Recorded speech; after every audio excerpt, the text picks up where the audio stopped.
सातारा शहरातील कारंडवाडी परिसरातील म्हाडी कॉलनी येथे आज सकाळी भंगाराच्या दुकानाला भीषण आग लागल्याची घटना घडली।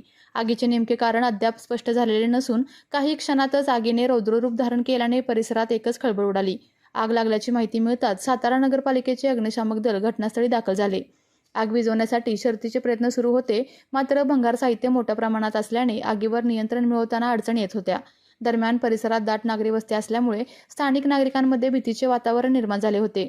कोणतीही जीवितहानी होऊ नये यासाठी परिसरात खबरदारीचा उपाय म्हणून नागरिकांना सुरक्षित अंतरावर हलवण्यात आले आहे।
आपल्या तालुक्यातील जिल्ह्यातील बातम्या सर्वप्रथम पाहण्यासाठी आजच सातारा न्यूजला YouTube चॅनलवर सबस्क्राईब करा, लाईक करा, शेअर करा आणि बेल आयकॉन प्रेस करायला विसरू नका।